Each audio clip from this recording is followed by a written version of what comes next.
Hi, everyone. Welcome to part two. We're excited to have you back for another day of listening to Chris Montgomery and his expertise.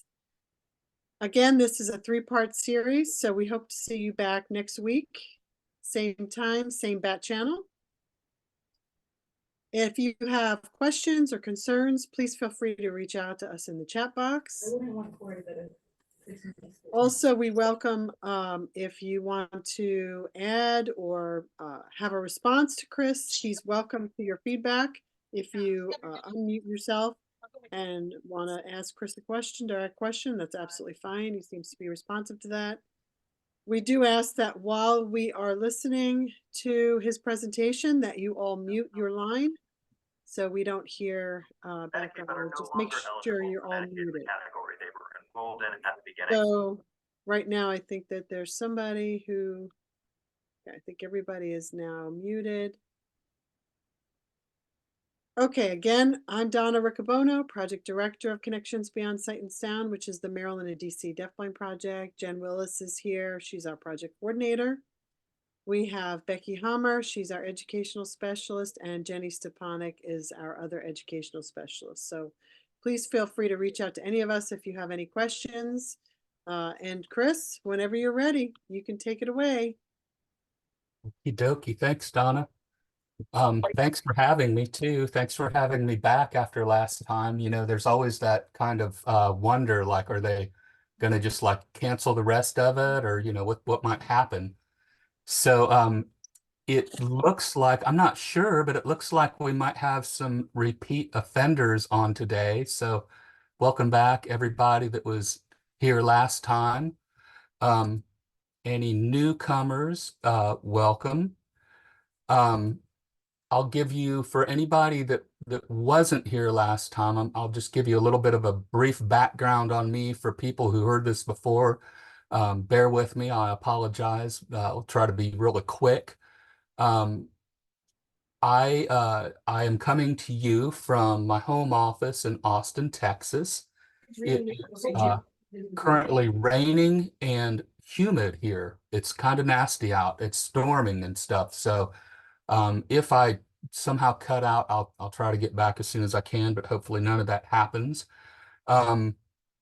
I have worked in the field of deafblindness for a long time. I started out at the Texas School for the Blind and Visually Impaired here in Austin. I started out as a teaching assistant, and that was before there was such a thing as an intervener. So I was kind of an intervener, but called a teaching assistant. And finally, I became a teacher and a teacher of the visually impaired. And then I went on to work in our deafblind outreach team as part of the Texas Deafblind Project, and did that for a number of years, touring the state and touring some of the country and even other places in the world, and that was great. And then most recently, I went to Perkins School for the Blind in Watertown, Massachusetts, and I was the director of education for the deaf-blind programs there. But now I'm back in Austin. So hello, everybody. This is my buddy Juan. This is from a long time ago when I had no gray hair. So gonna throw up some poll questions as we go through here today and some chat questions.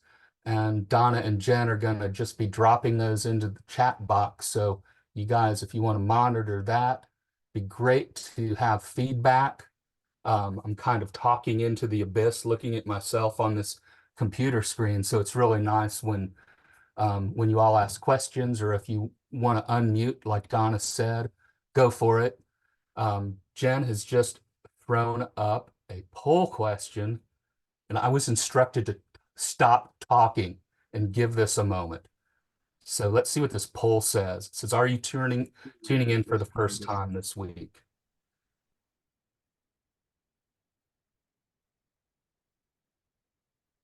And it does look like we've got some people who are tuning in for the first time. So welcome. Welcome back and welcome in for the first time. There will be a little bit of review from last week, but we're going to move forward this week and talk more about routines and why they're important, kind of some whys behind routines, and then also get into some like how to construct a routine, how to think about a routine, and then I've got some tools to show you too. It's very nice to meet you guys. I see you in chat. That's awesome. Got people from all over the country, people from Canada. Sounds like we've got over like around 250 people who have signed up. Awesome, awesome. Thank you all so much for your interest and for tuning in Australia. Very, very cool. So reflecting on last week, if anybody has any thoughts or questions that they'd like to throw up into the chat and try to address those for you. You're also very welcome to email later. You can email Donna or Jen, and they can forward questions if you have something that comes up. You're thinking about it. What was Montgomery talking about with this? Feel free. Be great. Love to hear from you. From Greece. Oh my God. And then we've got Plano ISD, that Plano, Texas.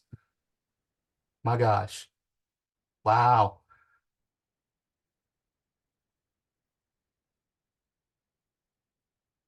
I don't see much of any questions from last week. So, um,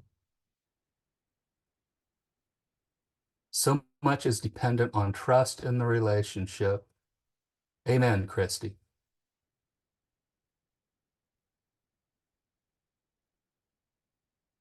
Okay. Um, as a way to introduce this week's topic of routines, quote unquote, I'd like to introduce you to one of my first students named Ray. And I'm going to show you a video of Ray and me in a moment. Talk about how this might relate to routines, but I want to give a little background on this guy. So when I first met Ray, he was about 5 years old, and he came to the Texas School for the Blind in Austin. He was from another city in Texas, and that's really young for a kid to come to the school ordinarily. But due to some stuff that was going on at home and with school and everything, it kind of seemed like the best decision. And so it was hard. It was hard for Ray. It was hard for his mom. And I was his classroom teacher for 2 years. And we worked really hard, especially at first, to learn how to communicate with each other. Ray had no vision. He did have some hearing. He has a moderate loss. And later we were able to get some hearing aids for him. He always had lots of ear infections and things like this. So it was hard to get a good set of aids for him, but we did. Ray was a really smart little guy. I honestly think if we could measure such things with a guy like Ray, he'd probably come out genius. He didn't have any formal quote unquote language when he first came to the Texas School for the Blind, TSB. Um, when we first started to get to know each other, Ray would take my hands and he would kind of take me to things that he was interested in, and we would explore together. Um, and then after spending some time together, we really developed a close bond, and I became a safe and trusted person. And he even let me calm him down when he was scared or upset. So that was a really big deal to me. And every morning when I would come in, it's a residential school, so Ray spent the night. He slept there. And when I would come into his bedroom every morning, we would greet each other by saying hello tactually, and then we'd do a tight hug. And since Ray had some hearing, I would say hug in a really deep voice. And at the same time, I'd make a hug sign, and then he would like kind of run into me and chest bump. He was like kind of a rough and tumble little dude.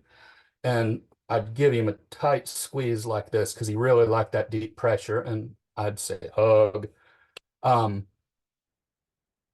so he ended up being in my classroom for a couple years. And this kind of was our thing every day. It was even something that we would do sometimes to help calm. Um, and during this time together, Ray, he became a really sophisticated communicator, I would say. And he developed more formal language. And he even started, after we got him some hearing aids for him, he even started to try to repeat and mimic some of my vocalizations. And for instance, this hug thing, he would kind of, he never got the G on the end, but he would, he's really trying. He got it, Um, he became really confident and he really developed some great rapport and relationships with some of the other people around the school. And eventually, though, I went to a different area of teaching and moved across the campus. I was working with older kids. And Ray stayed and he moved into another teacher's classroom and then eventually moved back home. And I went to outreach, as I said, to be this deafblind consultant. And I kind of lost touch with Ray for a few years. Um, as part of my job as this deafblind consultant at TSB, we would have requests come in from parents, from families, from schools. And one day we got this request for this guy, and the school was asking for assistance. Um, this student was having severe behavioral problems, self-injurious behavior. And from what I was reading in the communications, he didn't have really much communication in place, it sounded like. The local team didn't know what to do. They wanted help. So I kept reading. Wouldn't you know it? I think you guys know where this is going. This request was for Ray. So long story short, I set up a date to go visit and started my long drive across Texas, right? And I can remember finding myself wondering, like, what's Ray gonna be like? I haven't seen him in 5 or 6 years at least at that point. Um, so when I got to the school, he was in this giant classroom, sort of a life skills setting. And he was sitting over on this couch, kind of in the corner, I remember. And his head was all wrapped up in this bandage. And it like kind of had a nose hole for him to breathe, and the eyes a little slit, which didn't really matter because he didn't have vision anyway. But he was just kind of sitting over there on this couch. And evidently, he had kind of been left alone for a long time. He would really like lash out at people if they tried to approach him, or he might start to self-abuse. Um, so I can remember walking over to him on this couch. I was kind of nervous, didn't exactly know how to start an interaction with him. Teachers at the school were really doing their best, I have to say. It wasn't like a situation where they meant to ignore him or something. They just did not know what to do. Um, and so since it had been a while since we'd seen each other, I wasn't sure if he would remember me. So I can remember I went over and just sort of offered my hands and invited him to stand up, and he did. And I can remember being kind of shocked because I remembered this little tiny guy, right? And he's like kind of eye level now. Um, and we just started kind of playing a little hand game, and things seemed to be going okay. Couldn't still really tell if he remembered me or anything. And as I was doing that, I didn't really notice. I was really focused and tuned into Ray, but then I suddenly realized that like this crowd had gathered around us, and like circle of people were around us. It's sort of like the siren went off or something that, hey, Montgomery's here from Austin. He's come to get his butt kicked by Ray, like, come on down and watch this go down. It was just pretty weird. Um, anyway, I started to unwrap all of this bandage around him. It just kind of went on and on and on, and finally it kind of just fell to the floor. And here's this guy, not a kid, but like a guy standing in front of me, needs a shave and stuff. And I can remember, again, like kind of what to do. And I'm kind of signing to him, still not getting a lot back, but he's listening. He's really tracking my hands and my movements. And somehow I just did that thing. I just did the hug and kind of, gave him a little squeeze like this. Wasn't really sure. Um, and his teacher that was standing next to me asked me a question. And I can remember turning to her to answer. And at about that time, this sort of gasp came up from this crowd that was around us. And the teacher turned back to Ray and I turned back to Ray, and he was standing there signing hug. So all of these years later, he remembered that. Um, so why am I going into this? So I think it's safe to say that Ray was one of my greatest teachers. And it's kind of amazing to me that after all of those years, he's been kind of tapping me on the shoulder, like, what about this? What about this? And so as I was thinking about how to approach today's discussion on routines, classroom routines, I think he tapped me again. And, it made me think about how having a consistent and predictable schedule, a daily routine that was filled with familiar people, using familiar language, all of that, how that helped him to become a relaxed and ready to learn little guy, and how far he progressed with that, how much he learned, how much language he learned, and how much his nervous system kind of calmed and stuff, and he was ready to learn. And then conversely, what happened when that wasn't in place, and how damaging that was for him. So I hope this long-winded story just adds some context to what we're going to talk about today, and why consistent language and having that predictable environment is so important. So here's Ray. I'm just going to show you this. This is a long time ago when he was in my classroom. Montgomery does not have gray hair, all that Chris, kind of stuff. Oh, Yes. yeah, it's Jen. We have someone on who might need audio description, just to FYI. So I'm not sure if you want to do that ahead of time or after the Okay. fact. Okay. Well, let me set this up a little bit more. Ray and I are sitting at his calendar area in the classroom, and his desk, so to speak. And you will see I'm not really sure how many slots are in the calendar. I think there's like 5. And he is just going to be coming back from using the bathroom. And he's going to put his object symbol for the bathroom away, which is in the finished basket, which is his diaper. And then we are going to start going through this calendar, the daily calendar, and previewing what we're going to be doing, which is baking cookies. And so we're going to have this big discussion with baking sheets and pot holders and all kinds of goofy stuff around what we're about to go do, this routine of baking cookies. It's kind of like the lead in, the preview. oh, yeah, you're right, it's finished. All finished. Finished. Bathroom is finished. Okay, what are we doing now? Cookie time, cookie time. What do we got? Oh, look at all our stuff here. Got our bowl. Got our sugar. Sugar. Now, here's your bowl. All right, look, it's empty. It's empty because it's on your lid.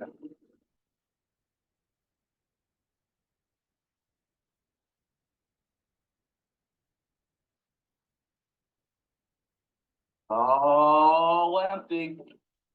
What else is down there? Oh, you want this one?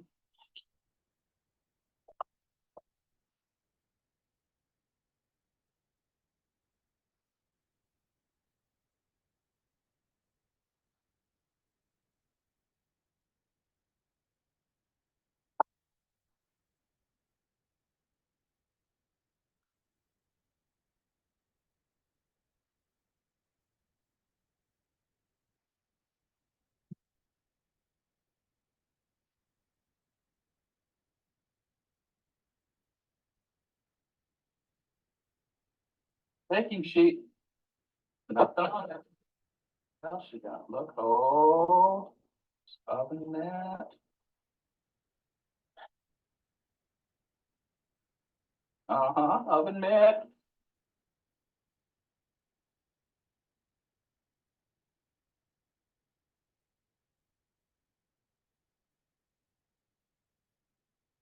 Now we're just having a big conversation around all these objects here. All our stuff together.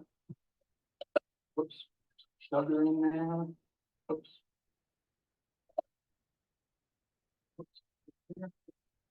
Sugar. Sugar's in there, sugar. Measuring cup. Our oven mitt. Okay, let's go.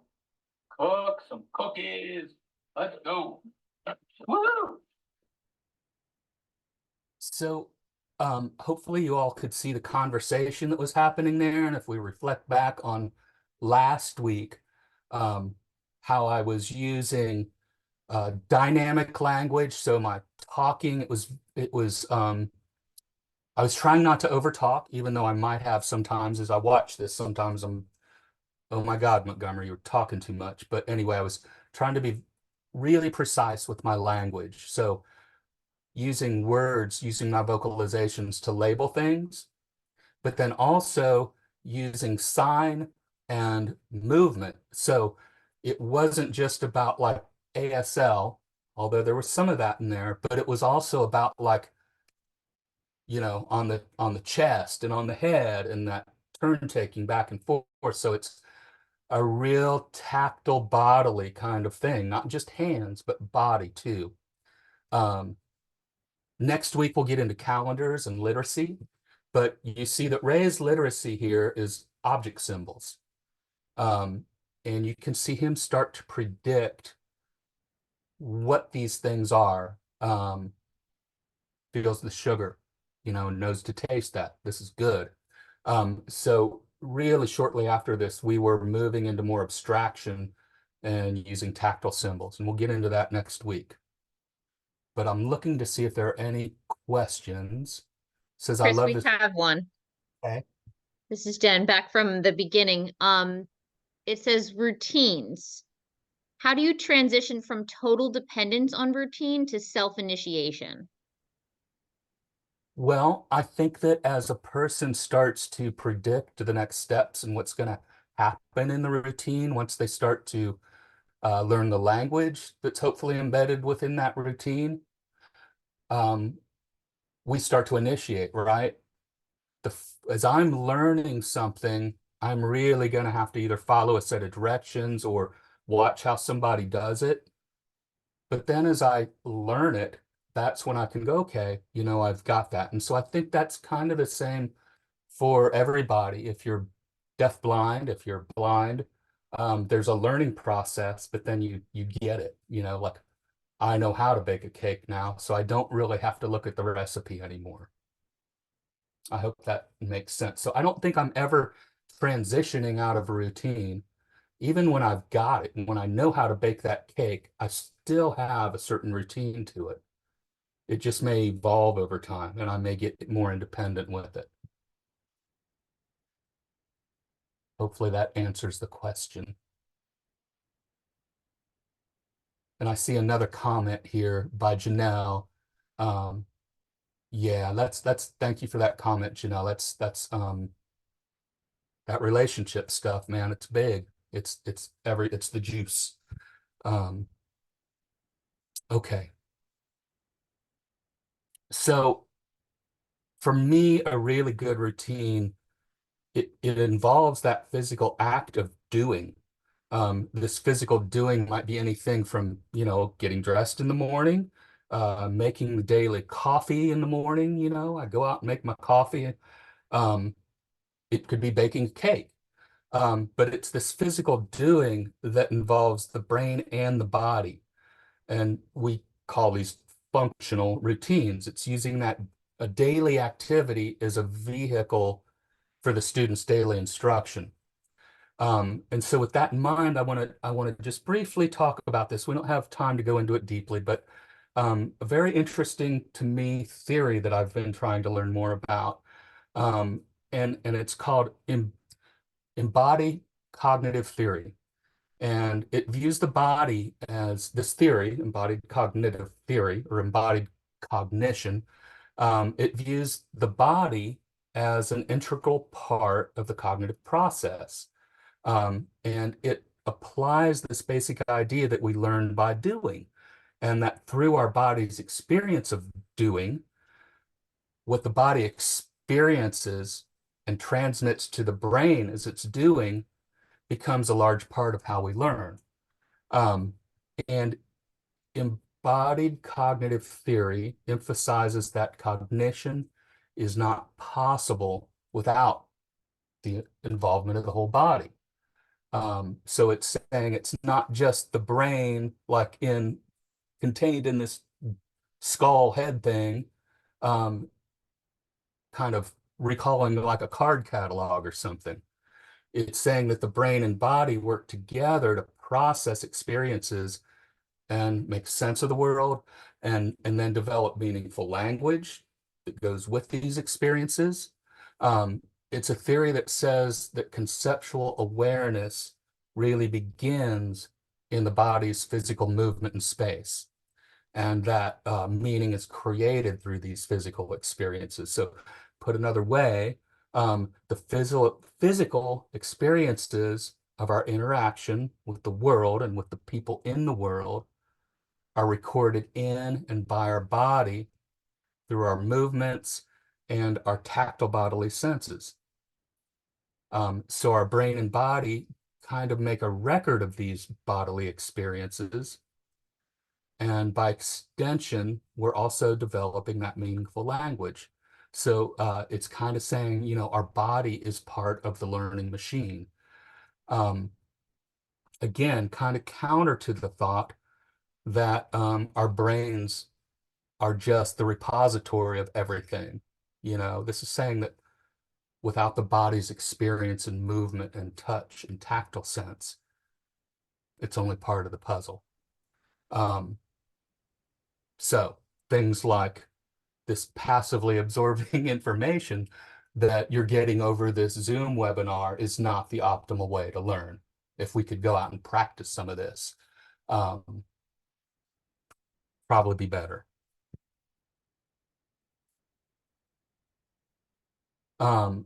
Another thing that I just want to mention to you is this idea of bodily emotional traces, or BETs.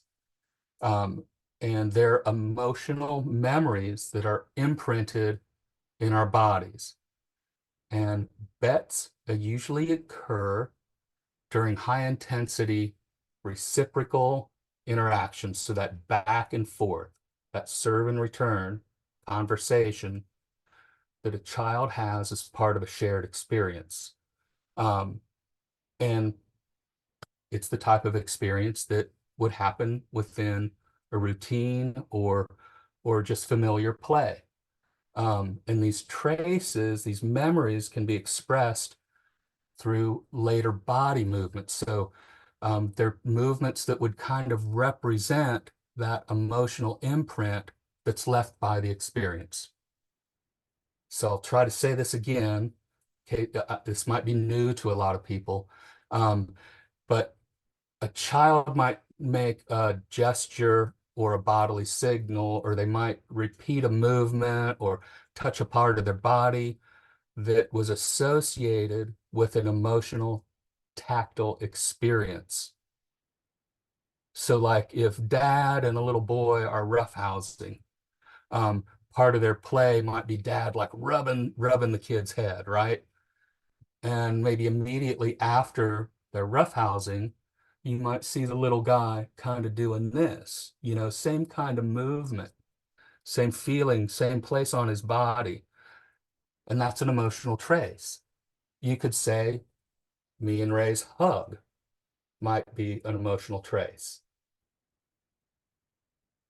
So when a child who's congenitally deafblind encounters something new, this event, this emotional experience that's brought to them as a tactile bodily sensation, as they're wondering and reflecting, their inner voice might momentarily express that as that bodily emotional trace, that kind of copying that movement.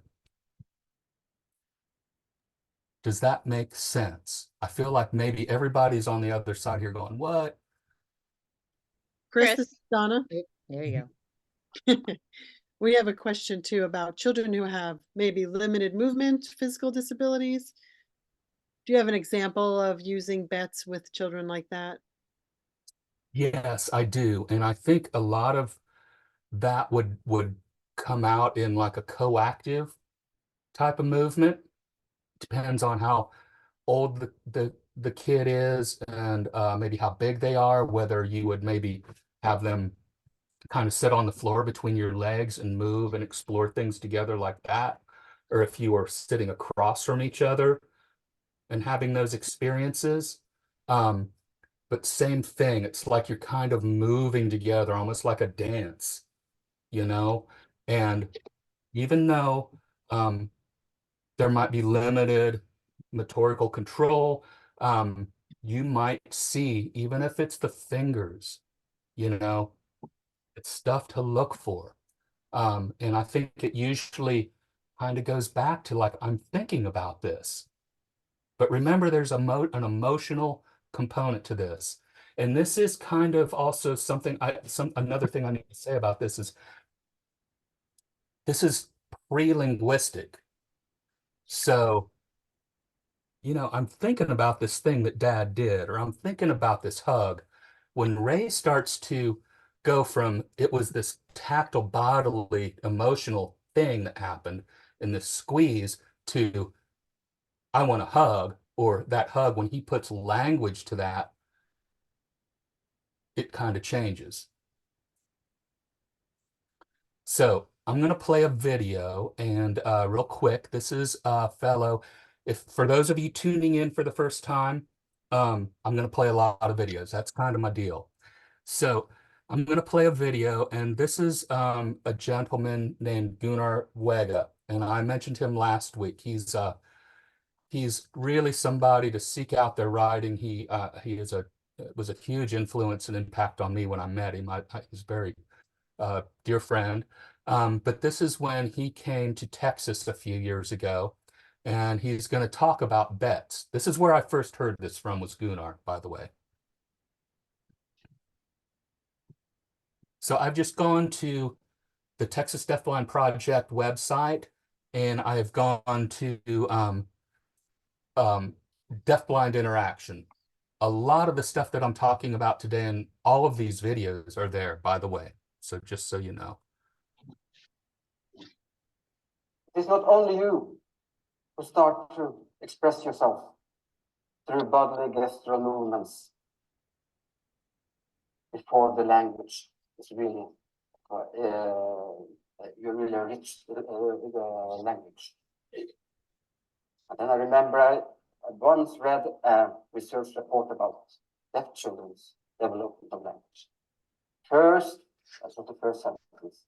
First, they develop gestural bodily expressions, and then it is cultivated into a visual language. And the next sentence, it's the same for seeing, hearing children. They're first developing a bodily gestural way of expressing themselves. Next, it is cultivated into an oral language.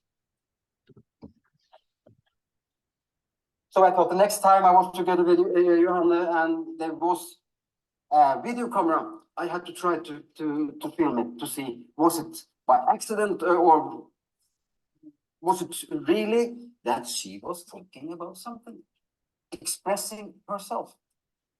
So this is what happened.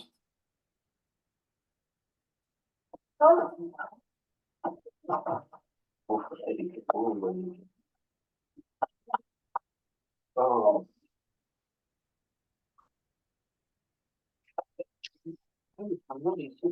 Then I went to another place in the living room. It's a candle, not the same one, but not firing. And I tried to start to have a conversation with her. Conversation or any language, cultural language is acquired.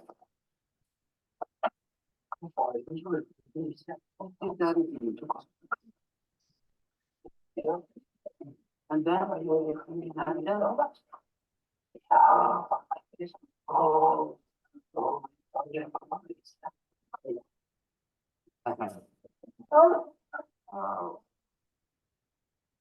I loved it because then I understood that this is what we have to do together, you and me. I have to enter your world of body, touch, movements, emotions. It's not only you. And so what that showed, just as a recap, was what I really wanted you guys to see was Gunnar and his little baby daughter. And she was very young, less than a year old, and started out with him speaking at our conference, but then showing this video. And that video is the whole presentation is available on the Texas Deafblind Project website, just so you know. But what he did was hold the baby in his arms, and then there was a lit candle that was burning, and they blew it out and did this gestural movement like that while he's holding baby. Baby's watching him do all that. Then they go to another part of the house, and there's another candle sitting there. And he had set this up. This was kind of like an experiment. He sat down in front of the unlit candle with the baby, and he kind of showed it to her, put his hand by it, and the baby made that gesture that he had made earlier of the flaming candle. So that was a bodily emotional trace, and it's a really good example of that. So I hope that makes sense. Why am I going into this? So as we are infusing language into our routines, we need to make sure that we're infusing a language that's accessible and meaningful to the students we're working with, students who are congenitally deafblind and maybe not have access to vision and hearing, or that access may not be intact. So if I'm talking to a kid who can't hear me, it's nothing, right? We have to think about body movement, touch, bodily, not just the hands, the whole thing. How is that language being infused? What language are we using?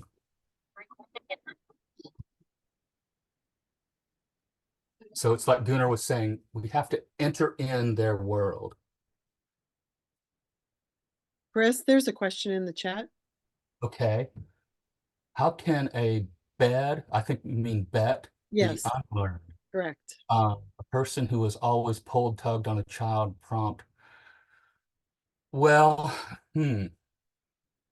that's a very good question. And I think my first step would be the people that I'm working with who are doing the pulling and the tugging, try to get them to stop, because no human being wants that, right? So modeling what a really nice orientation mobility, like if it's sighted guide or something like that, you know, would be the first thing that I would do. And I would hope that maybe that changing the adult behavior might help to also then model other behavior for the student.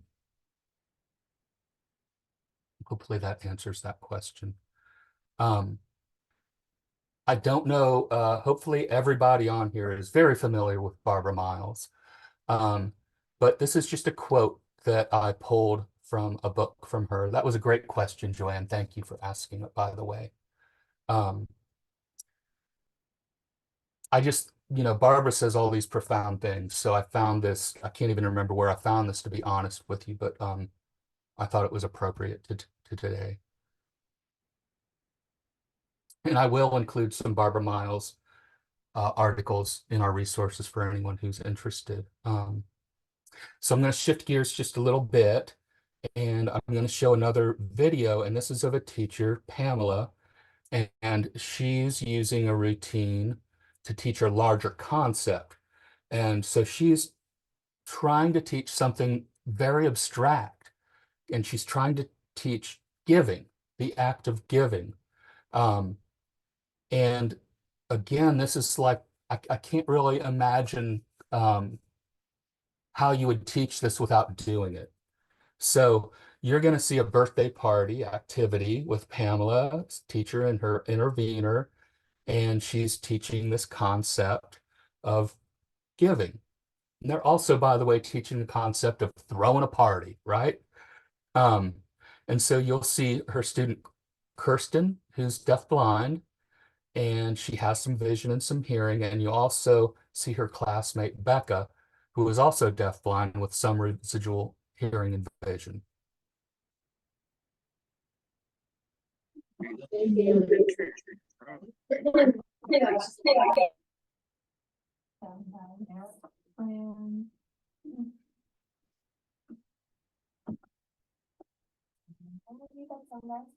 Oh, that's so great. Oh, and I have something else. What's that? Oh, can you show her these butterfly wings? Beautiful. Wow. You're so pretty, Becca. Chocolate cupcakes. We brought chocolate cupcakes to you. You have a cupcake, you can cupcake. Oh, it's outside. Becca.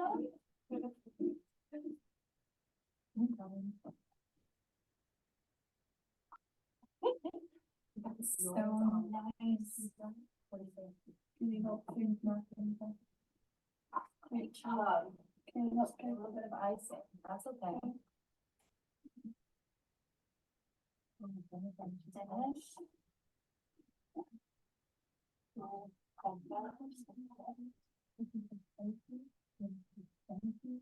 Thank you. Nice sign. Oh my goodness. Look what she got you. Wow. Oh my goodness. Is that a giraffe? That's a giraffe. But you know what giraffes do? You go, oh my gosh, that's so hard. The giraffe. Oh, oh.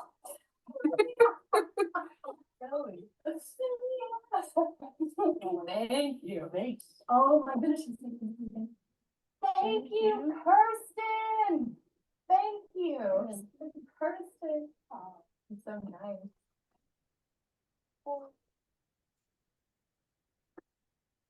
So I think that's just a really cool video for a whole lot of reasons. There's just all these social skills that are being taught in addition to this giving, the act of giving.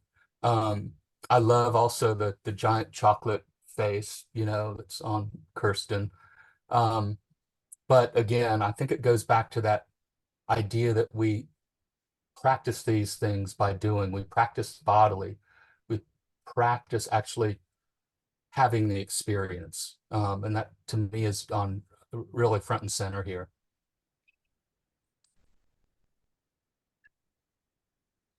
And so somebody brought this up earlier, that idea of trust. And so, it probably does go without saying at this point, but I am going to emphasize and make sure that I emphasize that all of our functional routines should be developed so they offer this turn taking, so that there's a place and a time for that serve and return, that conversation. So in other words, the best routines are going to be the routines that have some social interaction, some language component included.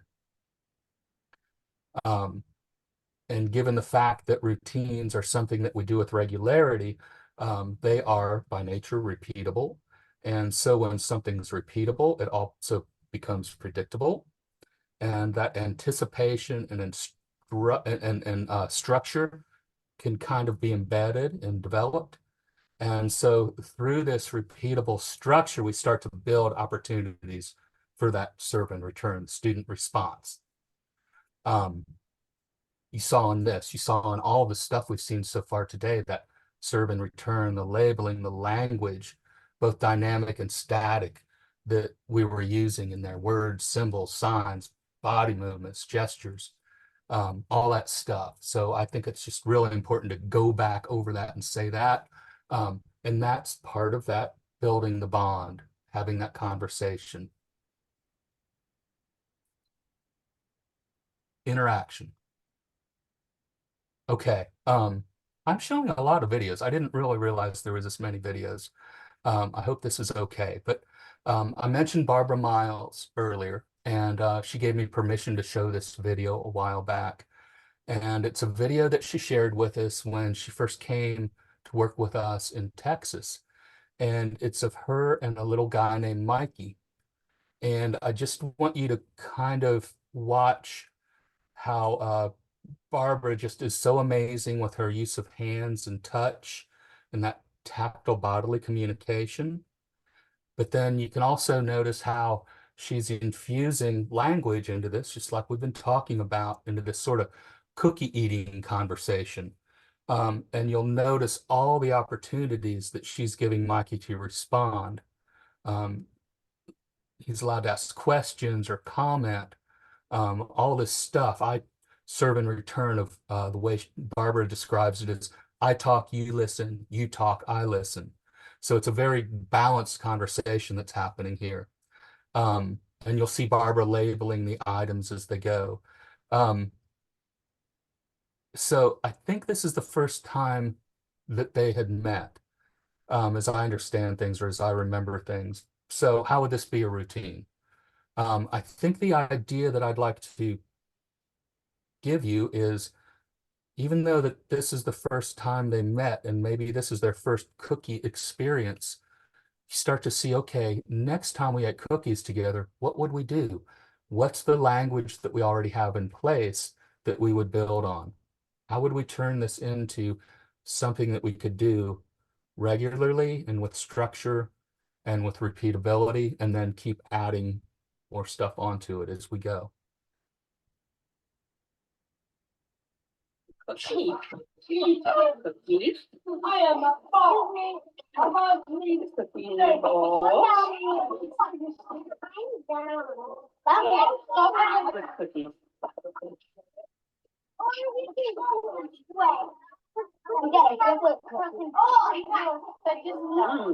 Not that way. Cookies. Eating.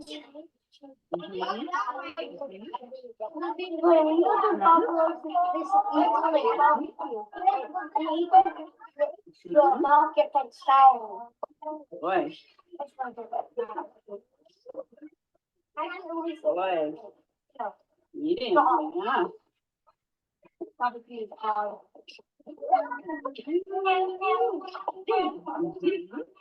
Oh yeah. Right.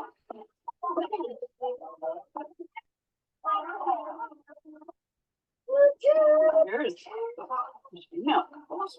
Good boy. Oh, milk. Drinking milk. Hey. Eating cookie.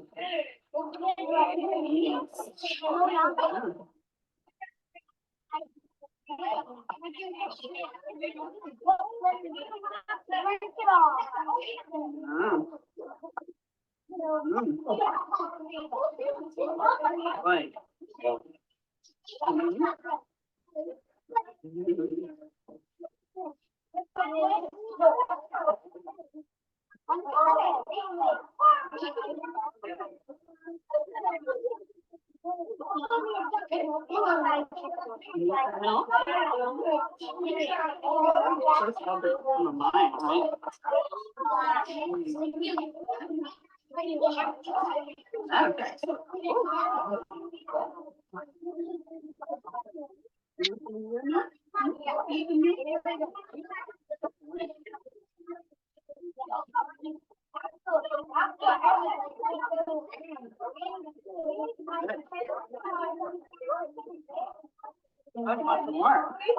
Warm out.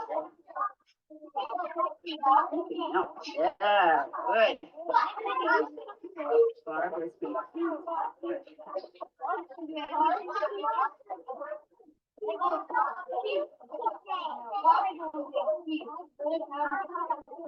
Looking for the cookie. More cookies. For you.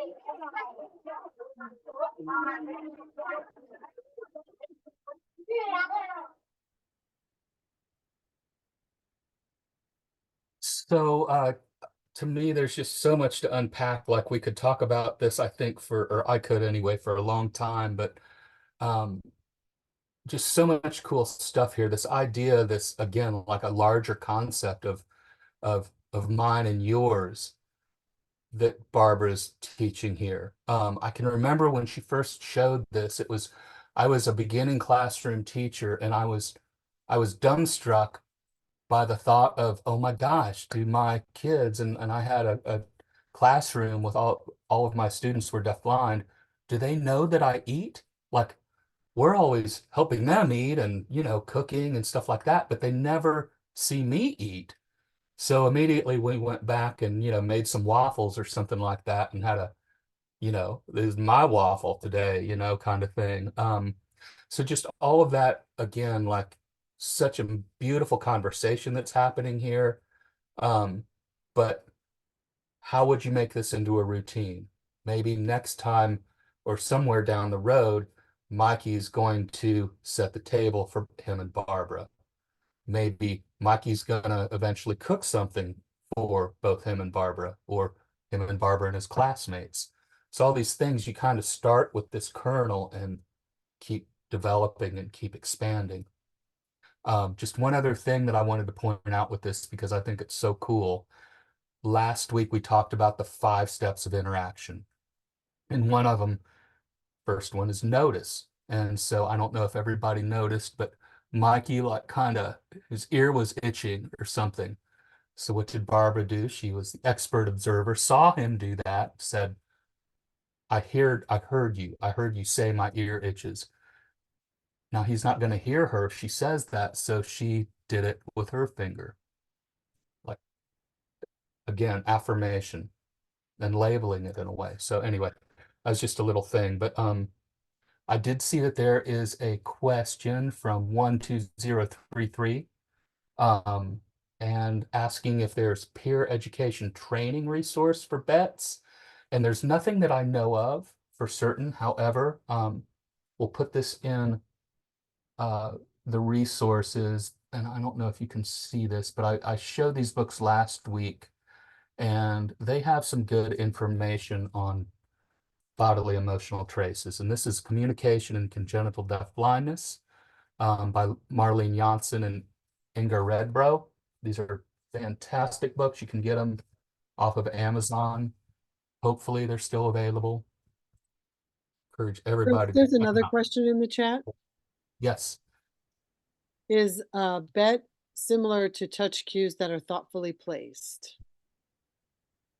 And I actually kind of gave a little bit of blurb if you want me to read what I wrote. Yeah. What did you say, Donna? I said, we'll ask Chris. But I would say it is about the emotional response and experience more than touch cues for communication. Yes, and I think of a touch cue as something that me as the adult might, hey, like you just saw Barbara do, like, hey, let's check out your milk. And I might hand under hand, like go to the milk, right? That would be more of a touch cue, a directional thing from me, the adult, where a bodily emotional trace is going to be something that Mikey would have done. Trying to think of an example that might have happened there. Maybe he remembers Barbara touching him on the ear there. So maybe he kind of, after they get done, does this kind of thing. That would be more of a bodily emotional trace, something that he's doing, that he's remembering, some emotional imprint that's tactile. Does that make sense? I hope. See, I can't see like if you're getting it on the other side. So yes, Katie, thank you. Yeah, you're welcome. I hope that makes sense. Okay, so another, I think, very important component to this routine thing, that there needs to be some choice making involved. So as we develop our functional routines, we need to be sure that we're including that opportunity for our students to make some choices. And so, all the research shows that it's really important for people to be able to have the opportunity to make choices within their lives, right? Um, Everybody needs that as part of just their foundational daily life. Choices help us feel in control of ourselves and in control of the world around us a little bit. And they, I think, also really help us achieve a sense of autonomy and build that sense of self that says, I have influence and control over me and my world. So as we're thinking about developing our routines, remember to have choices in there. If it's, do you want this milk now or not? That's a choice, just that small thing like we just saw with Barbara and Mikey. Or it could be as complex as, we're going to go to a restaurant and here are the things on the menu. What would you like to choose for lunch?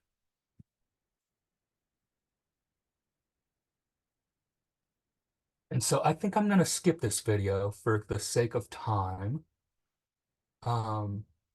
Such a good video, but we're going to skip it. So let's throw up a poll question. Are your daily routines important to you? Yes or no?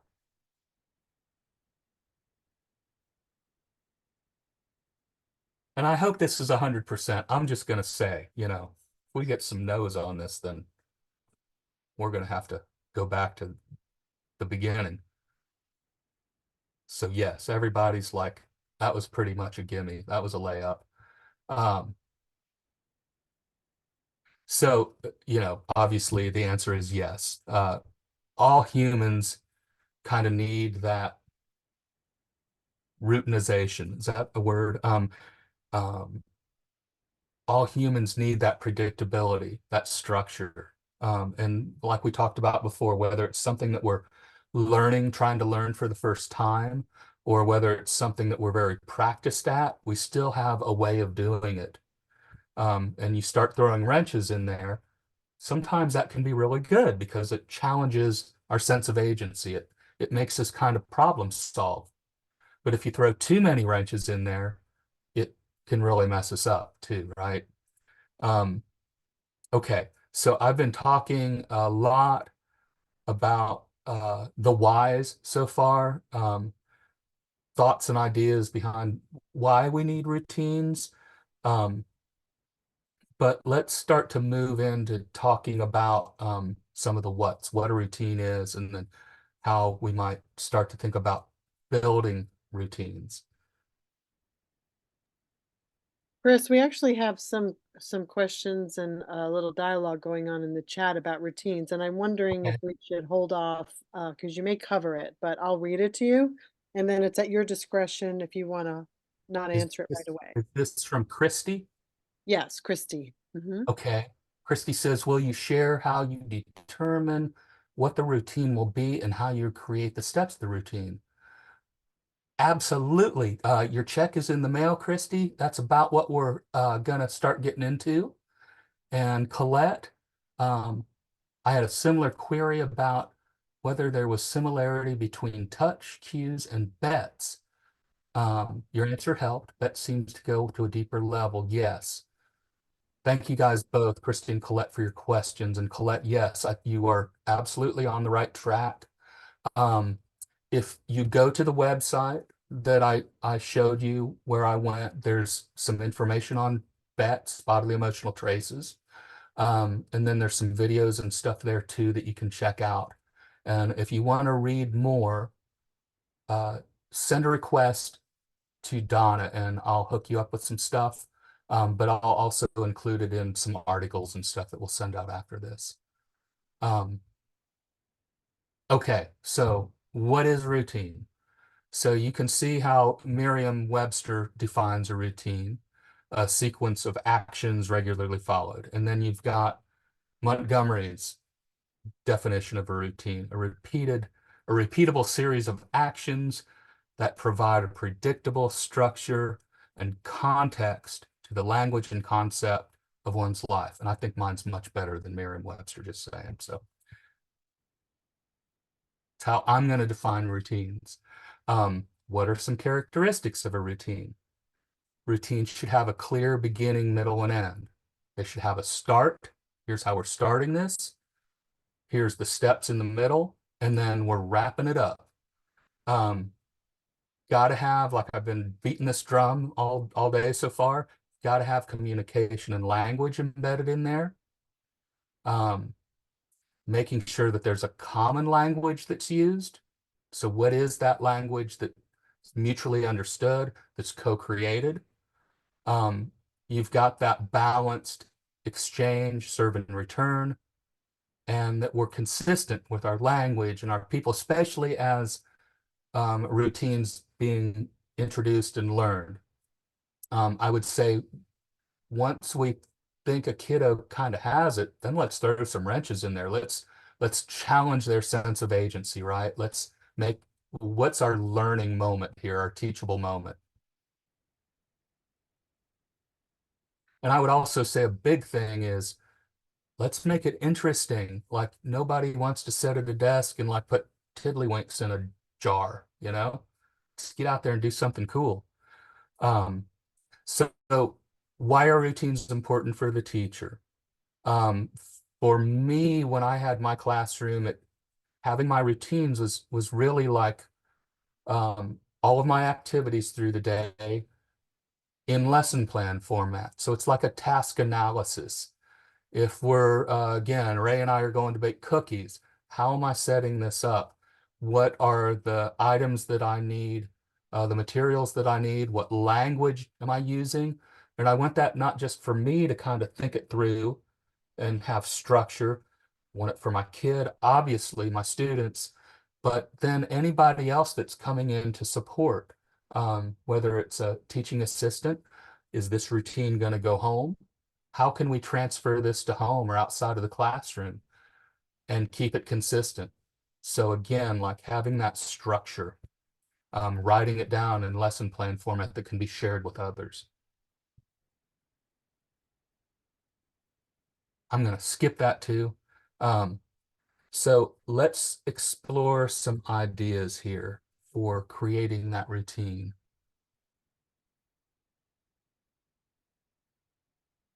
So this is going to be the information that I start to gather when I'm thinking about this.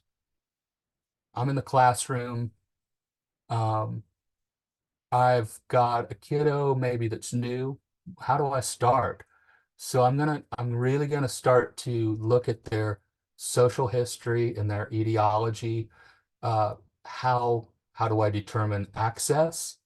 How does my student access their environment? Maybe they have an etiology like charge syndrome. We were just talking about that earlier. And you know, a student has charge syndrome, that might really impact their nervous system. Are there any further implications in social history, like what was the student's early life like? Maybe they spent a lot of time in a NICU or something, and how does that impact their nervous system and their ability to be ready to learn? I want to look at all their assessments and evaluations. Again, this kind of goes to that idea of access, but I want to look to see if they've had a functional vision. What's their acuity? What does their hearing look like? What does their audiological report look like? Can they hear spoken language? Can they access my voice? And if not, how do I adjust? So all that stuff, I'm kind of gathering that information and forming a picture.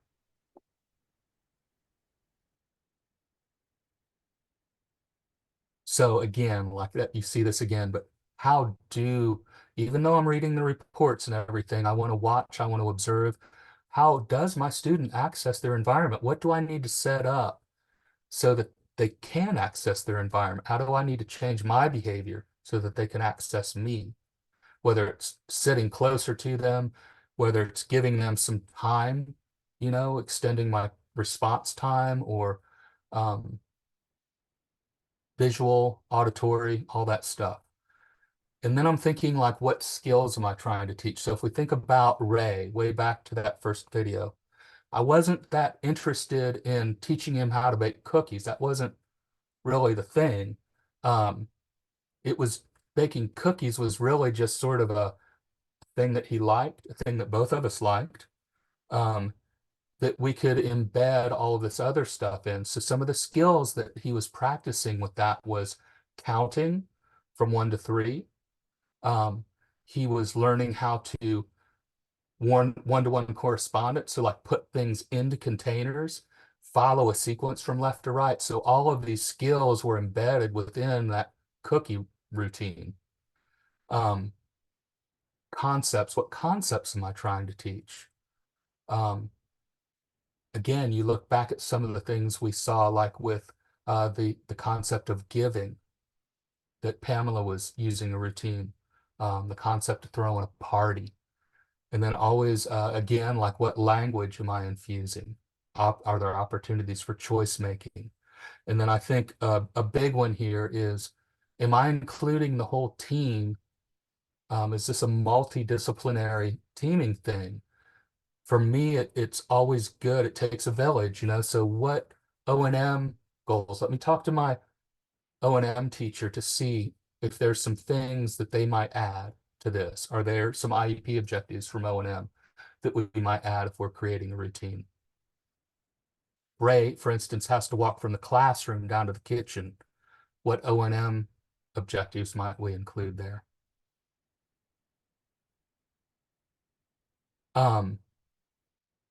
I mentioned this earlier, but if we are transferring, and hopefully most of our stuff would be able to transfer to other places, we don't want it just isolated to a classroom setting. And so if we did have to transfer it to home, maybe how do we simplify it? Again, like, I'm just going to keep using this cookie baking thing. How could mom bake cookies with Ray, but do it in a much easier, quicker way, but still same process, same language? You see this appetites and aversions thing. So this is, I mentioned Dr. Jan van Dijk last week, and I learned this from him. It's our nervous system. What is our nervous system craving? What are its appetites? With Ray, it was deep pressure, so something like that might be included in the routine. I know with the cookies, he really wanted to chew those cookies. So that was an appetite. And an aversion might be if a student does not like light touch or something like that. So you want to take that into account and not do that.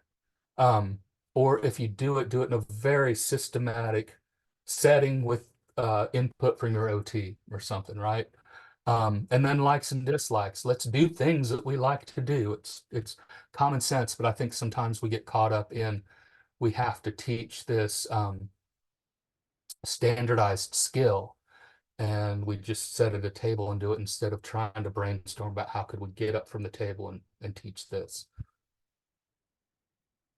Okay, this is just a simple sheet that I'll share with you all, but it's just a, it's just a Word doc, and it's just so the team could get together so that there could be input from the family about what my student likes, what they don't like. Sometimes it's just nice to brainstorm that together. Maybe not everybody knows. So it's a nice teaming activity. And this would be a starting place. And so, like I was saying earlier, I tend to think of my routine development in a similar context as developing a lesson plan. And reiterating that for me, a routine, building that routine is like a task analysis of an activity. And then sometimes just getting each step down on paper can be a really good thing, at least for me. And I advise it for other people too. What are the steps of my routine?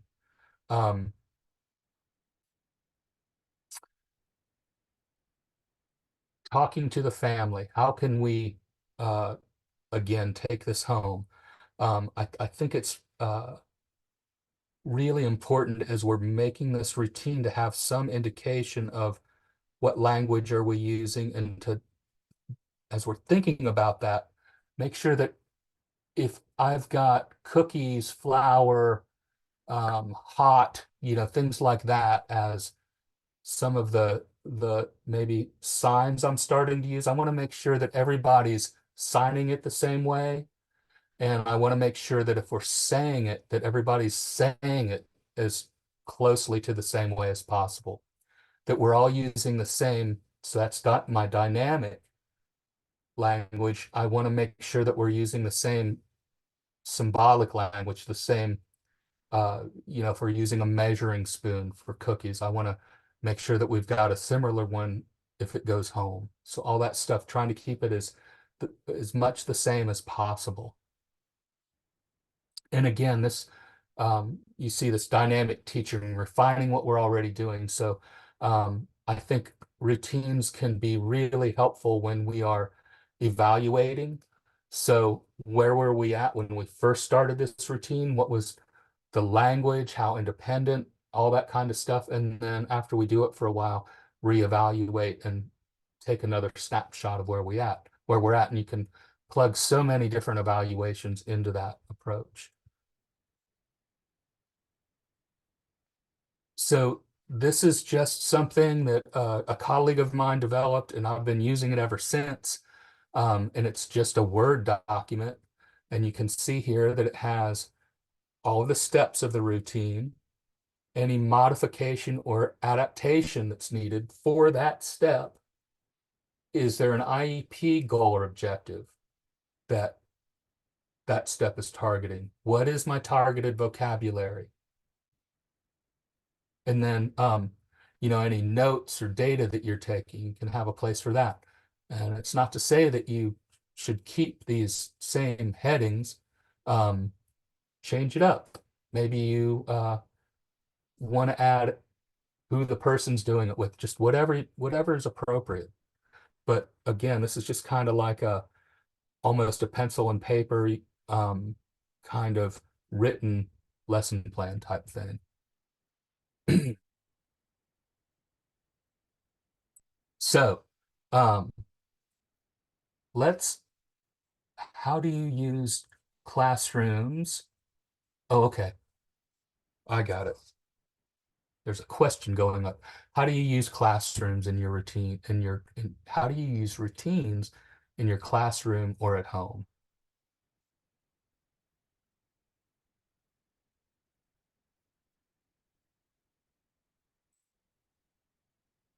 And Grace, I see your question. Can access to the environment behaviors be observed with the use of I'm not sure what an FMA or NRMA is. I'm sorry.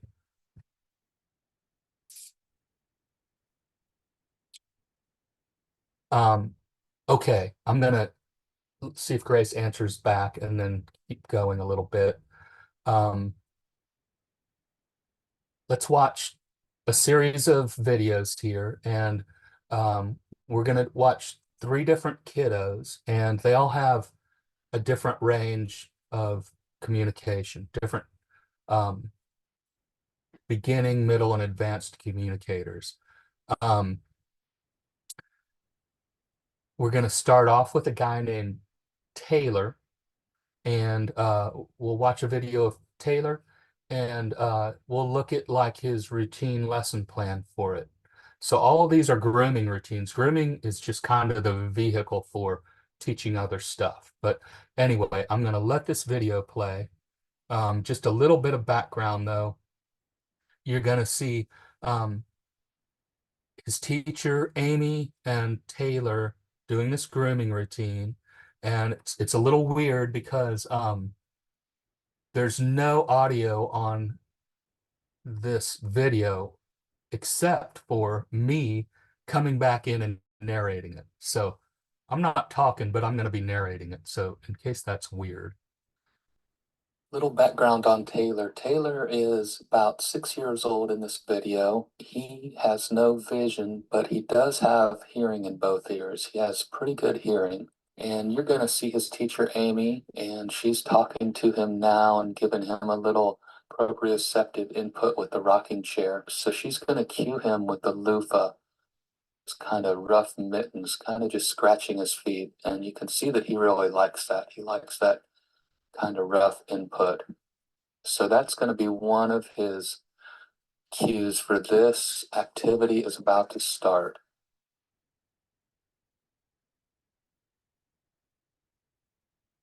You can see they're having a big old time there. She lets Taylor hold the loofah mitt. And now here comes one other cue that this activity is about to start. Great big bean bag.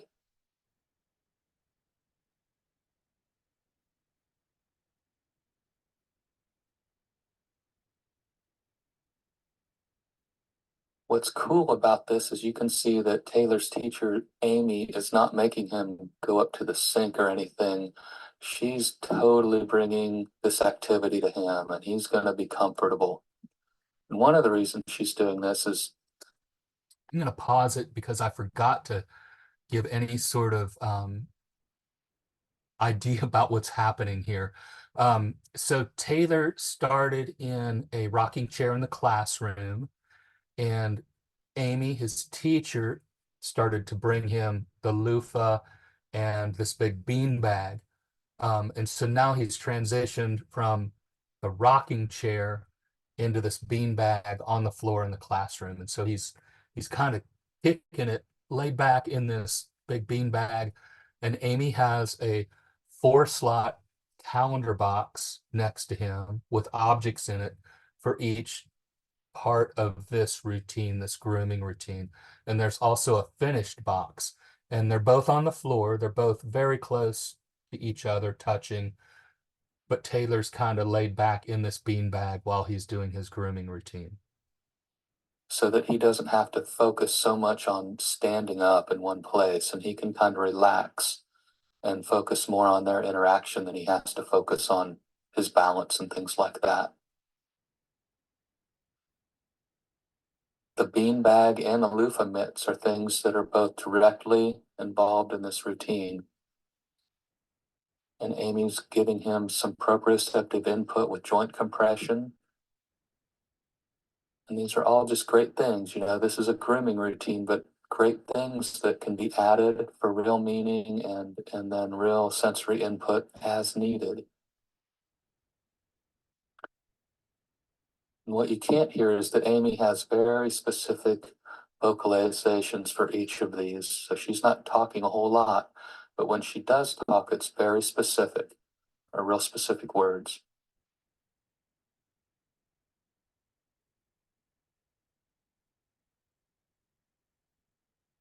Okay, you saw them just use the finished basket. Loofah mitts are finished, and now they have a sequence box. So the second thing in that sequence box are these little nuke brushes, they're called, and this is for oral stimulation.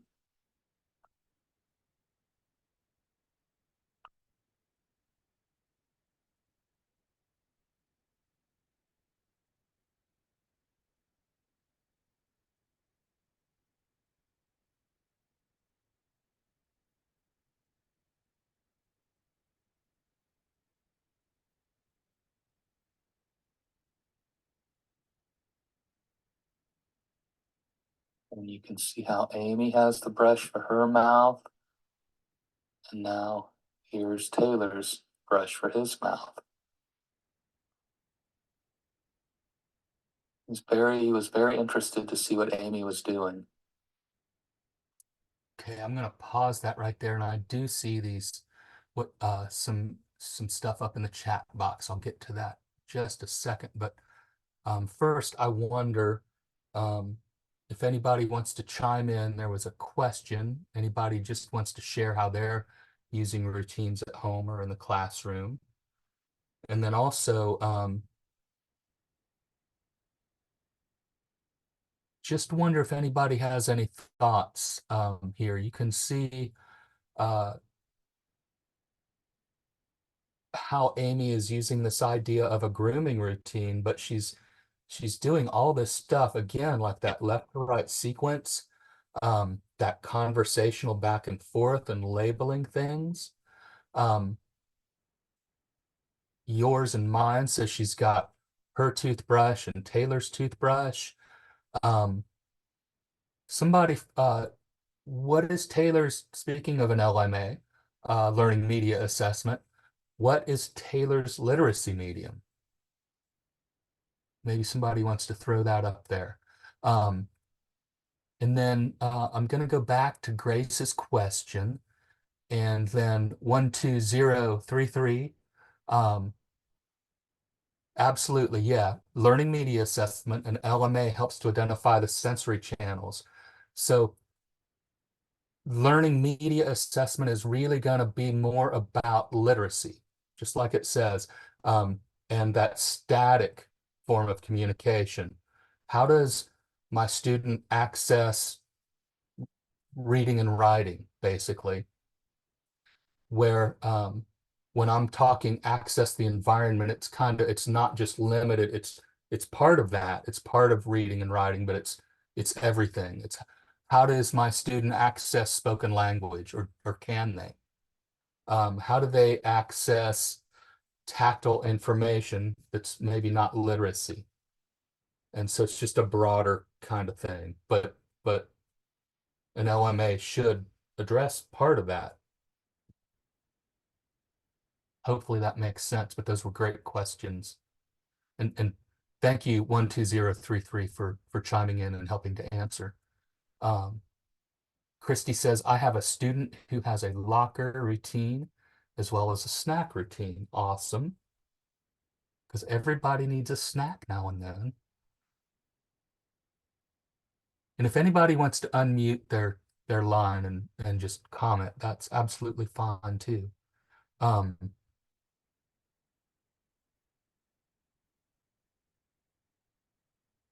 think everybody can probably see what Taylor's likes and dislikes might be.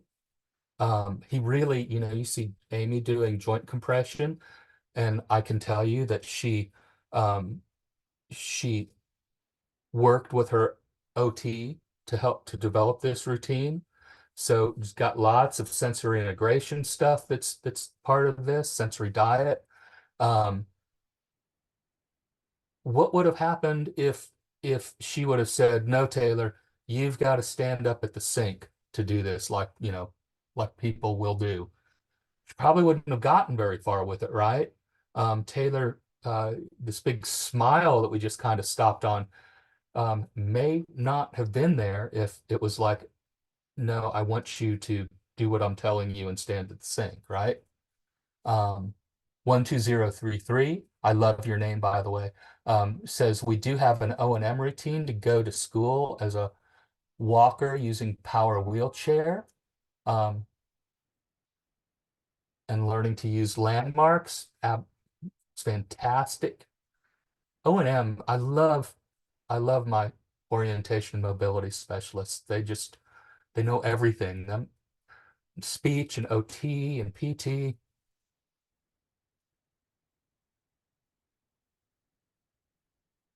Says, Brooke says, I struggle helping my student understand disruption in routines.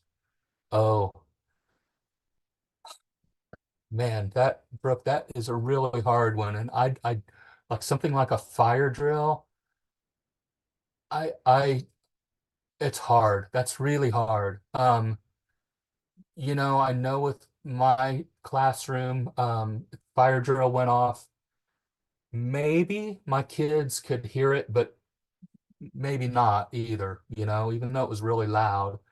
But we would, because you can't sit in like, oh, teachable moment, right? You have to leave the building. So we would do a giant X on their back, and then we would get up and leave. And while we were outside of the building for however long, we would continue to draw that X. And then when we got back, as we were reviewing the day, especially at the end of the day, we would review, try to say, and these were for my emerging language kind of kids. We would try to talk about, hey, this crazy thing happened, drew this X on your back, and we had to leave, had to run outside, maybe it was cold, all that kind of stuff. But it's really hard, and I don't have a silver bullet at all, I'm sorry. But thank you for the question.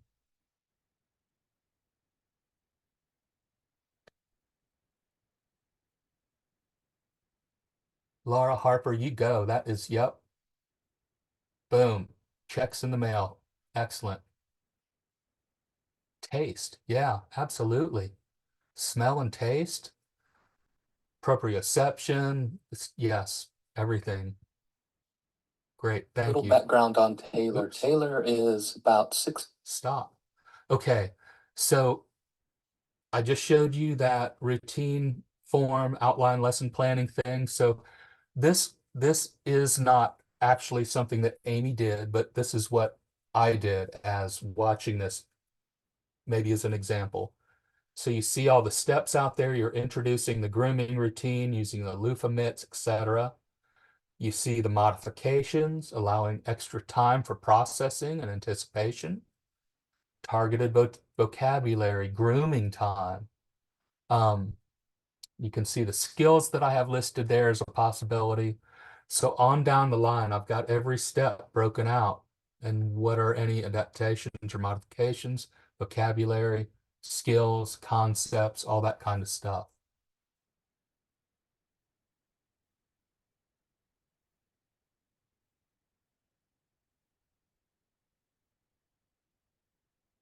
And I think we've probably already answered this, but we see what Taylor likes. He likes that deep pressure. Very much helpful for him, I think, to lay on his back. He obviously likes Amy. Amy's a pretty big deal to Taylor. All of these things, following that sequence, turn-taking interaction.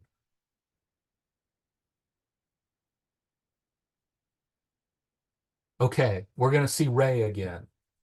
So this is about the same time frame as the first video that I showed today, but this is me and Ray doing our grooming routine. And so I've got to cue this up, but I'm just going to try to play this. Chris, we also have another question I can read to you, Okay. and no pressure to answer now. Are these steps that we just observed, the loofah, brush, etc., introduced individually before combining it into a routine? If so, how comfortable or familiar do we want the student to be with each individual step before putting it into a routine?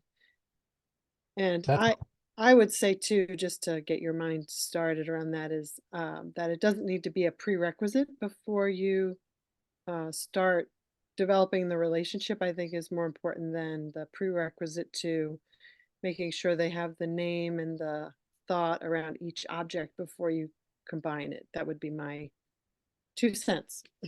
Yeah, I completely agree, and that's a really good question. Doesn't seem like it's absolutely imperative to have, gone over the loofah or the nuke brush or anything like that ahead of time. But I will say I'm pretty sure that like they probably have used the loofah mitts already, like played with them, maybe had a conversation around those. I can speak more definitely to Ray. and things like you saw me whip out this cookie sheet and stuff. So that was not the first time we'd ever baked cookies. And these were all things that we had used before. Did we have a big conversation around them? No. Not all of them, some of them maybe. And I think safe to say the same thing with Amy and Taylor. That wasn't the first time they had done a grooming routine. But as she's introducing them, just the fact that we're kind of having that conversation, that a cookie sheet can be fun and you can talk about its properties. You can bang it on your chest, or it makes all these sounds. So letting that conversation take place is, I think, probably my main. I don't know if I'm answering the question at this point. I'm sorry, but I would say it'd be the main priority with that. And that it's part of what you're doing. It's not just something that, I don't know, is kind of flying in from nowhere, so to speak. Hopefully that helps. Okay, I'm going to try to cue this up. Bathroom, that's right. Bathroom is finished. This is a challenge? Okay, here's some, anyway. It's oil on that girl, huh, Ray? Good. Okay, and now. God.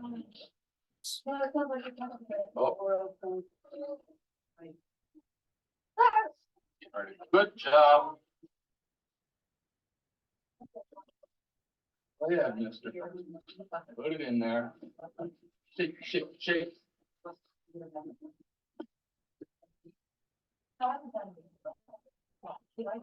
Boom. Rush. Rush. Go. And get short. White. White. Ready? Where is that? White. Go boom. And what's next? Little aftershave. Smack, smack, smack. Oh, there went the aftershave.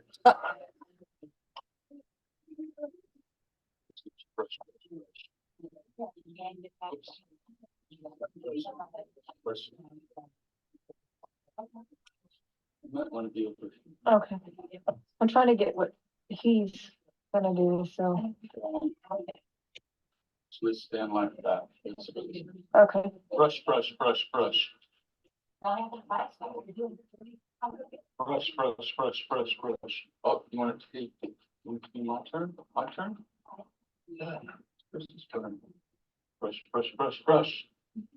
My turn. Brush, brush, brush. Oh, it's still my turn. Brush, brush, brush. Oh, it's still brush, brush, brush. Ray's turn. Brush, brush.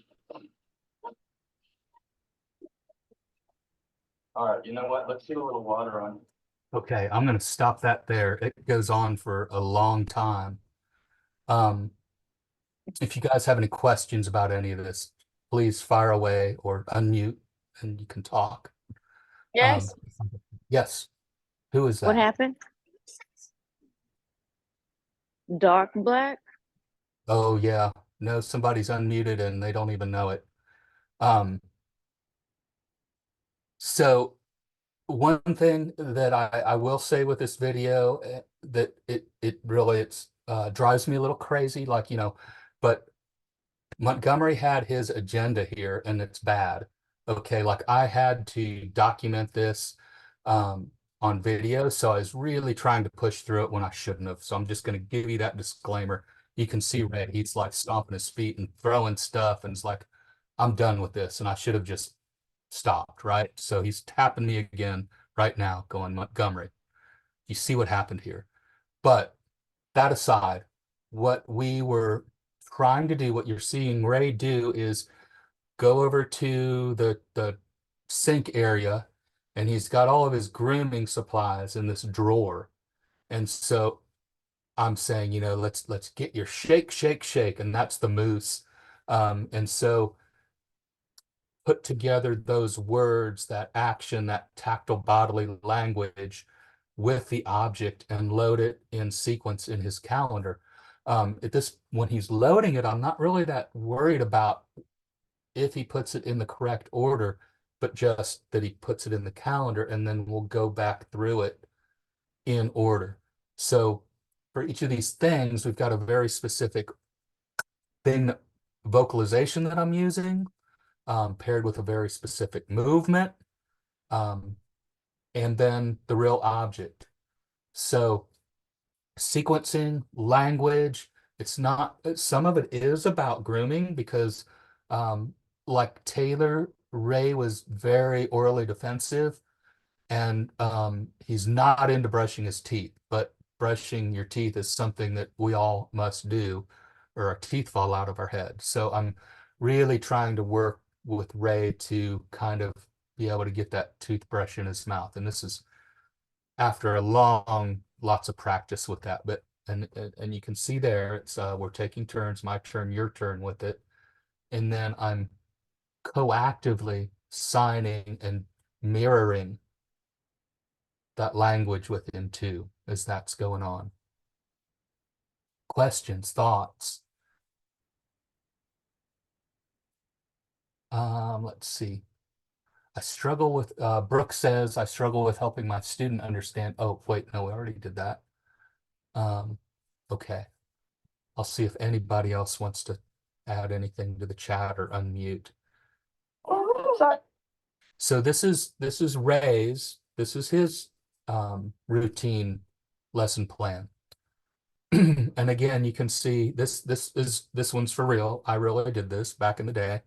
But you can see how each step, again, you know, the daily calendar, I'm presenting the object symbol, toothbrush for grooming routine. So when you saw us earlier at his daily calendar, that was in another place in the classroom. That's only calendar area. That's all that happens there is that discussion. So I would say, okay, we're going to go brush our teeth, and we would walk over to the sink. You can see that I've got, as adaptations and modifications, I've got the real object symbols, daily calendar, calendar sequence box, hand under hand, tactile sign, gestures, vocalizations. What are the IEP goals that or objectives that I'm trying to work on here? And again, this can be a really nice thing for when it's time to start doing your progress notes as a teacher. You can kind of just go back. Hopefully you've kept some data here and you're done, right? Any thoughts or questions about this?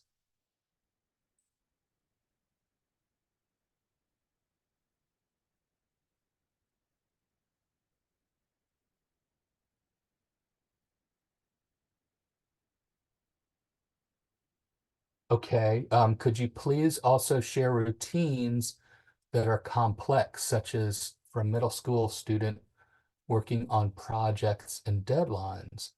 I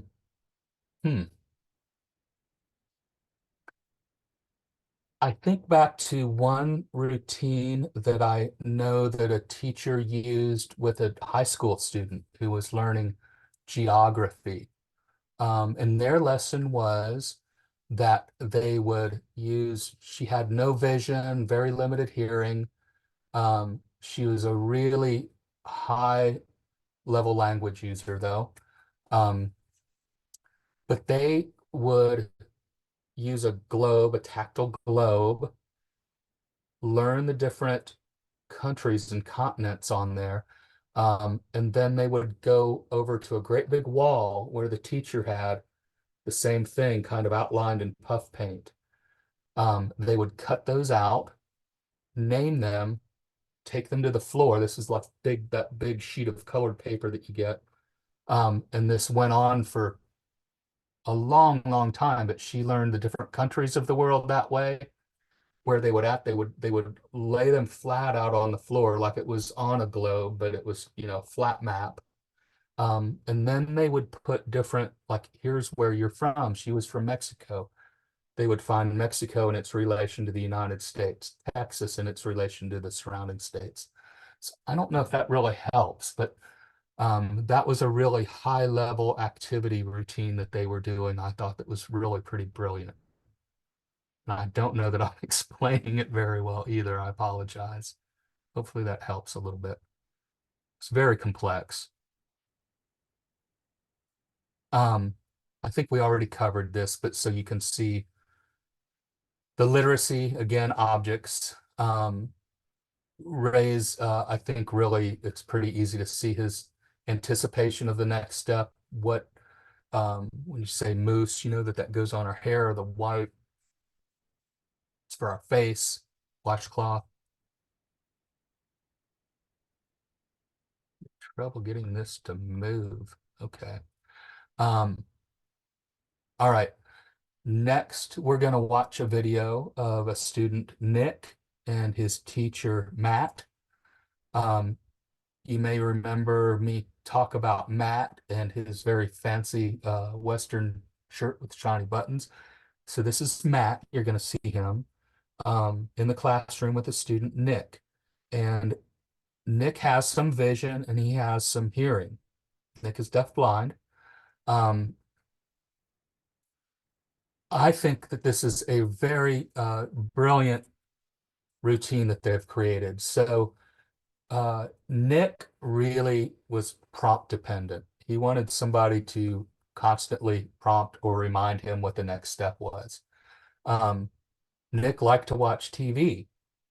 So Matt and some of his team got together and they thought, maybe somebody was watching like Rachel Ray at the time or something, like some cooking how-to show. They're like, what if we made an instructional video for grooming and showed it to Nick? What would happen? So it's the first time they ever tried this, and I'll let you see what goes on. Summer, yeah.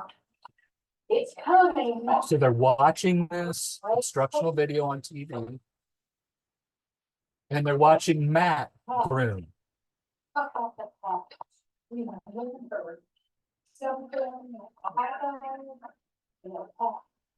So teacher and student are watching teacher go through this grooming routine on the television. I'm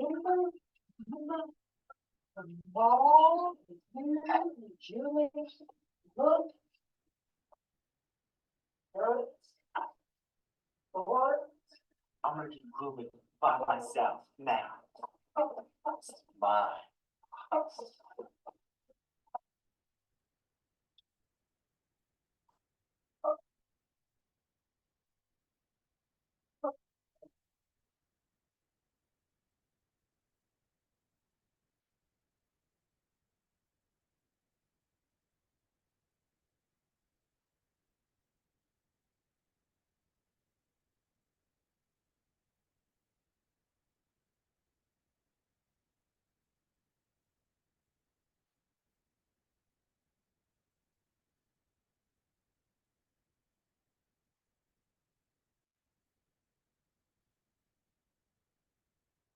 There's more grooming than Matt's done. There you go. Grooming by myself is best. Yeah, put your box away. Yes. Have a strange way of putting on deodorant here in Austin, Texas. By myself is best. Now it's your time. It's your time. You can by yourself.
Hey,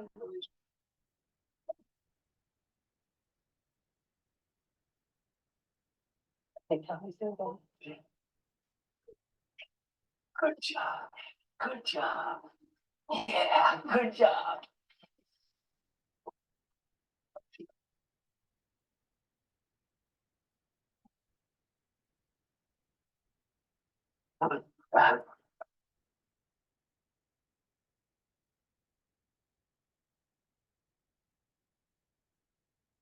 So I wonder if everybody saw the extra credit question that Donna put up into the chat.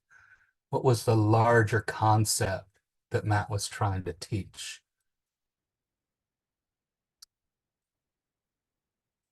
And I see that we have Grace, winner, winner, chicken dinner.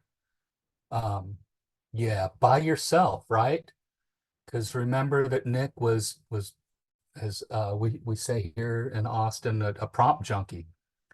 He really wanted somebody to kind of say, okay, cue next step, when he could, yes, independence, absolutely. By yourself. He could do it, but he just wanted somebody to affirm that, yes, that's the next step now. Any other thoughts or ideas or questions on that? Yes, taking charge of himself, independence. Absolutely. And so hopefully we can see, like, we've got this idea of grooming, but is an activity, is a thing to do, to involve the whole body, to get the mind body involved in learning. But none of these are really that much. I mean, that's not the main point of grooming. They're just using that as a means to an end, right? As a means to get up, teach, and learn about whatever we want to kind of plug into that structure. Hopefully you saw that all of these videos had a clear beginning, middle, and end. You didn't get to see it as much with Ray because I pulled a chunk out of the middle, but I will tell you that we started at his calendar box, and then as each item finished in that sequence, he finished them in the finished box, and then we would take that toothbrush symbol that was for grooming time over to his daily calendar, finish that as well. But it was just a really long video that I haven't edited it all down yet. Megan asks, what supports have you seen work well for helping parents learn how to implement these routines at home? I think having the parents involved in the discussion from the start with, again, like what does the student like or not like? And then talking with the family to say, what would be something that we might try at school that you would also want to try at home? Maybe they're not ready to bake a cake once a week, but maybe grooming, maybe that's something that they're doing every day at home. Maybe you could say, mom or dad or whoever, is involved with the family to say, why don't you go ahead and let us do grooming when the student gets to school, if that's possible in the classroom. I don't know, just as an example. And then we're gonna let you kind of do the same thing at night before bed, only we'll simplify it. But look at the language, look at the sequence, look at if the kids, what literacy is the student using? Are they using pictures? Are they using objects? Are they using Braille? But making sure that that literacy is consistent too. Hopefully that helps, but I'm just going to take an everyday thing that we like to do. And if it's grooming, maybe that's not something that we really like to do, but what can I incorporate within that activity that we do like to do? Like I say with Taylor, it was some of the sensory integration stuff. With Ray, it was just the back and forth, like roughhousing, having a big old time.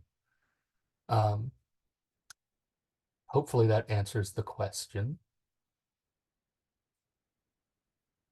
And Donna, you want to chime in? Sure, my apologies. I was answering the question from Aditi, which is the 120333.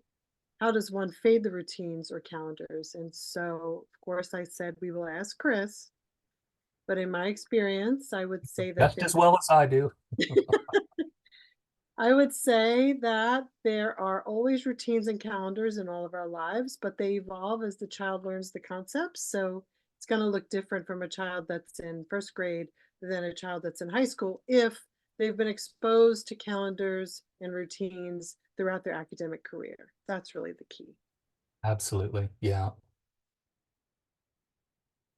Thank you for answering that question so amazingly well.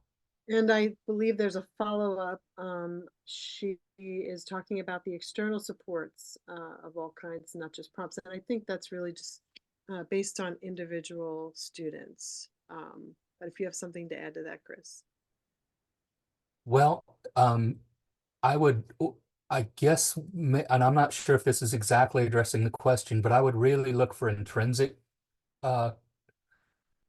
supports and prompts, like what Nick, quite obviously, we watched that. Nick obviously felt really good after it was all said and done that he had done this by himself. They celebrated that, at the time. And so I think trying to find those things that's just going to make me feel like I've accomplished something in a sense of pride and self and all that kind of thing. Like I can do it, or maybe it's baking that cake and I get to eat it, something like that. I'm not exactly sure if that's what you mean, Dee Dee. And now I have your name, which is great. I don't have to call you 12033 anymore. And thank you for all of your thoughts and questions, though.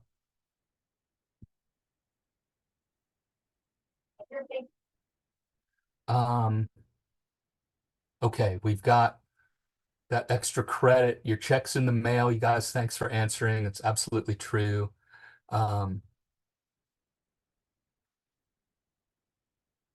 think we've all talked about this. That's a great picture, though. And so just to kind of reiterate here, for the student, a routine, from my perspective, is going to provide that meaningful interaction, a vehicle for doing that. It's going to put things in context, hopefully a structure to hang skills, hang concepts, hang language on. And it's predictable, right? It adds a sense of predictability, a way that we can anticipate what's coming next, which is, I think, very important for any human being. And for the team, it helps us organize. It helps us come together, hopefully, and do some planning together. It helps us track progress. And then hopefully, as we're thinking through all of this stuff, it does help us refine any accommodations or modifications that we might need to add. I'm seeing stuff go by in the chat up here. Next up, we've got next week, calendars and literacy, calendars for literacy and time concepts and storytelling. So I'm going to try to look up at the chat. If anybody has any follow-up questions that they want to send us, that's fine. I'll be sending out, as I mentioned, some resources and stuff too. Yep, Jennifer, absolutely. Calendars and routines never fade. We're always using them. Where would we all be? I know, my calendar's on my phone now, and I would feel really weird if I didn't have the ability to kind of check that often. Chris, are the activity routine chart and the like and dislike lists that you showed today, is it on the Texas website or is it something we can send out? Yeah, I'll send like just a Word document to you. So both of those things, send some web links and stuff like that too. Okay, great. So you guys, we're about 5 minutes early. If anybody has any other questions or anything, or we can call it a wrap.